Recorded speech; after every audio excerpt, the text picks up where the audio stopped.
All right. Cool. Cool. Check. Checking the mic. Checky check check. All right. Yeah, we are looking good. Oh, we're looking fresh today. Okay. Okay. I can get around this. I got a couple there we go. Got a couple questions. Yeah.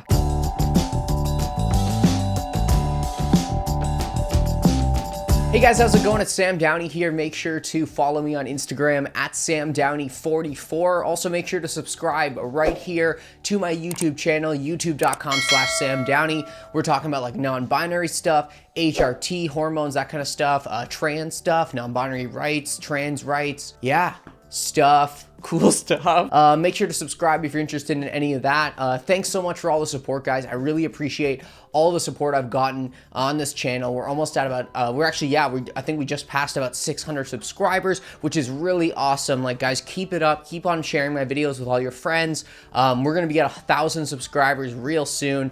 I can just like see it coming up. It's just like itching, you know what I'm saying? Like, so yeah, keep on sharing these videos with your friends and give this video a thumbs up if you do enjoy it, and comment down below anything. So we're gonna get into the video today. So basically, you guys actually, I made a community post on my community tab of my channel asking if anybody had any questions for me, and it could really be anything. And a couple of you guys did give me some questions that we're gonna answer today. So this is gonna be the first part of a Q&A.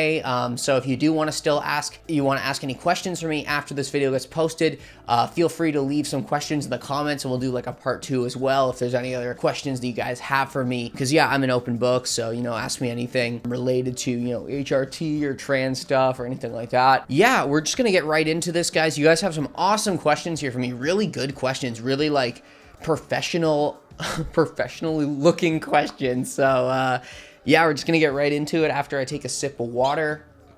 And yeah, hydration. Okay, yeah, I really need that. Oh my gosh. Yeah, I was getting kind of thirsty, gotta admit. Okay, yeah, so we're gonna get into these questions. This is a good one. So yeah, how are you feeling emotionally during the medical transition? Any changes or challenges or realizations that I've seen? Honestly, when it comes to emotionally, I do feel like that I am, yeah, a lot more emotional at times. I am a lot more empathetic of, you know, other people if they're struggling and stuff like that. I always want to help out. So I feel like, yeah, emotionally, I have gotten a little bit more empathetic, and yeah, emotional overall. Has it really been challenging? Not really. It actually has been more of a relief, because before I was on HRT, I had really a lot of trouble showing emotion, or even just like, you know, crying or doing anything like that. And I feel like, you know, that kind of stuff, it's like sometimes you need it because it's like a release, right? So yeah, like when it comes to being a challenge, like I don't really feel like it's much of a challenge, being a lot more emotional. And yeah, like it really was a realization for me as well that HRT was for me, because I was starting to feel a lot better about myself, was a lot more confident. And yeah, as I was saying, I got a lot more emotional, which I actually really enjoy. I feel like I'm more in touch with my emotions and my feelings. Yeah, really awesome. This next question is really good, actually, a really good question. Oh. Sorry, I had a little burp there. Okay. So, did you know for sure what pronouns you were drawn towards before starting HRT, or is it very much of a learning process? Really great question. And yeah, if you guys have been following me since I started doing these kind of videos on my channel, you probably have known that I have changed my pronouns a couple of times, my preferred pronouns a couple of times. When I first started this channel, I was very good with all pronouns, you know, he, she, they.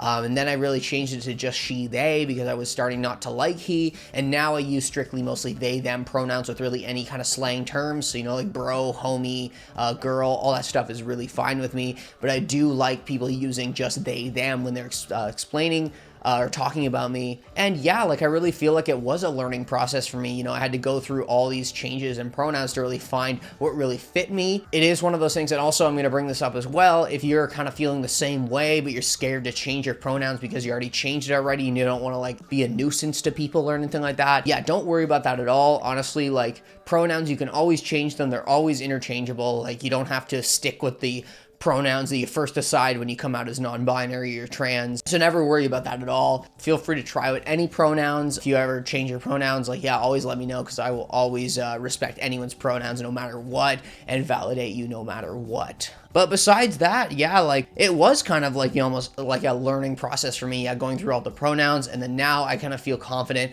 that I am good with they, them pronouns. But you never know, in a couple of months, I might change it back to she, they, or back to all pronouns. You never know, honestly. Yeah, pronouns are totally fluid and totally interchangeable at any time. Oh, this is a good one. So how's the name change process going, and any plans for 2022 when it comes to your transition? So yeah, it's a great question. Also, yeah, I love your vids and energy. Thank you. But yeah, this is a really good question. So when it comes to the name change process, basically I haven't really started that as much as I want to. I want to get into that soon. Basically, a lot of my documents are going to expire, like my driver's license and my health card are going to expire on March 15th, 2022, which is my birthday, March 15th. So I'll probably be changing my name around that time. Hopefully, I'm going to try and change my gender as well to an X on my driver's license. But yeah, right now, I haven't really done anything when it comes to that. But yeah, hopefully in 2022, I'm going to start that as well. And when it comes to my transition in general, I'm thinking that probably you're kind of talking about like, oh, you just want you want to be nice and you didn't want to say it, but I'll I kind of read your mind there, any kind of surgeries or anything like that I'm looking to do, or any kind of other procedures that I'm looking to do in 2022. Right now, I am actually pretty confident in just being on HRT. I was thinking, a couple of months ago about doing laser hair removal on my face, but I've actually became more confident with my facial hair and it really doesn't bother me as much anymore. So that's something that I'm probably going to hold off on, and then maybe in a few years or so, or a few years or so, I might, do that. But right now I'm actually very confident with my facial hair. It isn't a problem with me. When it comes to like top and bottom surgery, top surgery isn't out of the question yet, but still I haven't decided anything or like booked any like surgeries or like that. But yeah, when it comes to bottom surgery is out of the question. I'm not really interested in that at all. Honestly, I just feel like it's kind of risky, and I don't really have genital dysphoria, so I feel like it's not really that worth it in the end. Don't get me wrong, of course, like sometimes it can be a little bit of a nuisance. Like some kind of clothes don't work for me. I have to buy certain kind of leggings because some leggings just don't work at all because they just got no space down there. You know what I'm saying? Like, I'm not trying to crush my dick, right? Like, so yeah, that can be kind of an issue sometimes, but in the end, I am fine with my genitals in general. So I feel like, the risks kind of outweigh the benefits when it comes to bottom surgery. But top surgery is still in the picture. I have watched a lot of videos about people that have gotten like breast augmentations, and the main thing that kind of drives me away from breast augmentation is a lot of people say that their nipples aren't as sensitive anymore, and they kind of lost the sensitivity that they got from HRT when they got the breast augmentation. And yeah, it kind of has been pushing me away from top surgery because I do like the sensitiveness of the nipples and like my breast tissue and that kind of stuff. But, it isn't out of the picture yet, maybe in a couple of years or something like that, but nothing probably in 2022 when it comes to that. Is there anything you would have done differently in terms of HRT, like starting earlier or maybe going with injections instead of pills? So we'll start off with the, starting earlier part. I don't feel like I should have started earlier. In the end, like, of course, like everybody thinks like, oh, I wish I started when I was, 20 or 19 when I wasn't fully done puberty. So you get more effects and, you wouldn't have to deal with as much of the testosterone driven puberty effects. But in the end, I kind of feel like, I was trying to find myself and I wasn't really sure exactly what I wanted to do when it came to transitioning until I was about 23, 24, even though I knew I was trans around, 15, 16 years old. So yeah, I don't really feel like I should have started earlier. I feel like I started at a good time. I was fully an adult, fully done like, development of my brain and all that kind of stuff, mid-20s, that kind of stuff. So I feel like I started at the right time. Now let's move into the next part of the question though. Do you think you should have gone with injections instead of pills? So basically, there is this misconception about Canadian healthcare. A lot of people think in other countries that Canadian healthcare is 100% free. That means like, you can go to the doctor for free. You get free prescriptions, dental free, like all that kind of stuff. Sadly, no. The only thing that's actually really free in Canada is going to the doctor and going to the hospital. When it comes to prescriptions, though, you do still have to pay for them unless you're A, under the age of 25 in Ontario, where I live, or B, you have private insurance through like either a private insurance kind of company, or you have it through your work, right? Like your work pays for insurance. When it comes to HRT, because I am under the age of 25 until next year, actually, so this is my last year basically of getting free prescriptions, they'll only pay for the cheapest version of HRT. So, and when it comes to the cheapest version, that's the pill form. They won't pay for the injection form. You have to, basically, you'd have to pay for that, or you'd have to get insurance from your work to pay for that. And yeah, like in the end, like I would have loved to do injections starting now, because when I first started HRT, I did want to do pills just because, you know, it isn't as strong, and, you know, I didn't want to jump into something too fast and then, you know, regret it or something like that. But now, because I have been on HRT for a couple of months now, and I do enjoy it, and I want to keep on going, and it's made my life way better, gotten way more confident, that kind of stuff, I would like to do injections because they are a lot stronger, and I find they are a lot easier as well. You only have to do it once a week compared to like having to take pills multiple times a day and really time it out and everything. But sadly, OHIP Plus, which is basically the healthcare in Ontario, will only pay for the pill form until the age of 25, and then you have to pay for it yourself. And also, you know, the pill form is a lot cheaper than the injection version. But if I can get, you know, insurance through my work, if I hopefully can get a full-time position, I would totally be looking into injections. Like, that is not off the table. Like, yeah, I'm very interested in moving more towards injections. I would totally like to get on injections, but right now, sadly, that's not an option for me because they are very expensive, and I don't have really any private insurance or insurance through work yet. I only have the public OHIP Plus, which covers you up to the age of 25, but only covers the oral or pill form, basically. Do you have any exercises to help shape your body to be more gender affirming? Yes, basically I did a video about, you know, exercises that help make your body more gender affirming. It was actually with my friend Molly Roach. They're a yogurt instructor.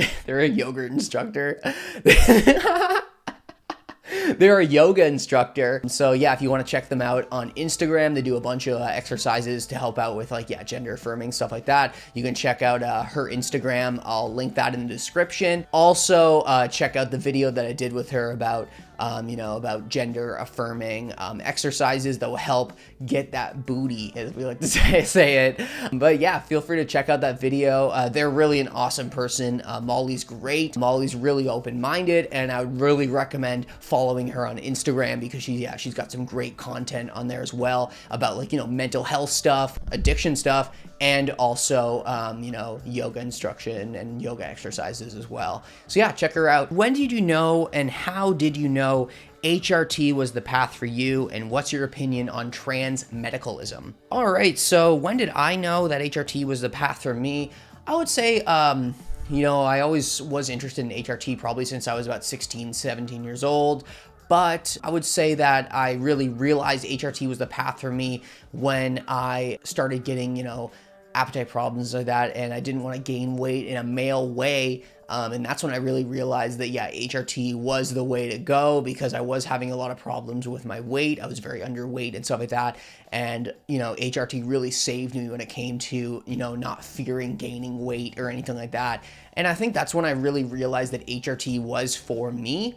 So I'd say it was probably around the age of 22 or 23 that I really realized HRT was for me. Also, you know, it got to a point where basically I was having a hard time functioning in society because I was suffering from so much gender dysphoria, and it was getting a lot worse. And it was really hard for me to function just in public. You know, going to stores and stuff was always an issue for me. I was having trouble, you know, finding a job and really being confident with a new job, basically, because yeah, I just wasn't confident in myself. And that's when I kind of really did realize that HRT was for me. And in the end, it was a great decision, probably the best decision I ever made for myself, and it was only for myself. And that's what about transitioning is about. It's about yourself. Don't care what other people think, because, like, honestly, in the end, People are very supportive now, but when I first came out, some people weren't as supportive, especially when it came to me going on HRT and hormones. Now everyone's very much accepted it because they've seen me be a lot more happy and a lot more confident. But in the end, you know,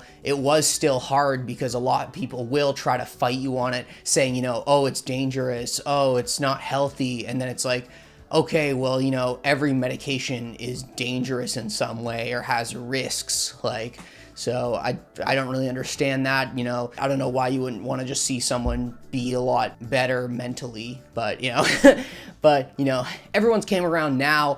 But yeah, like that is something, you know, when it comes to doing HRT or starting HRT or doing anything when it comes to transitioning, that is a decision you make for yourself. It's not for anyone else. Doesn't matter what other people think. You just got to do it for yourself. And yeah, in the end, like best decision ever made. And that's because I know myself more than anyone else knows me. So the second part of that question was a really, really important thing because it is very popular nowadays.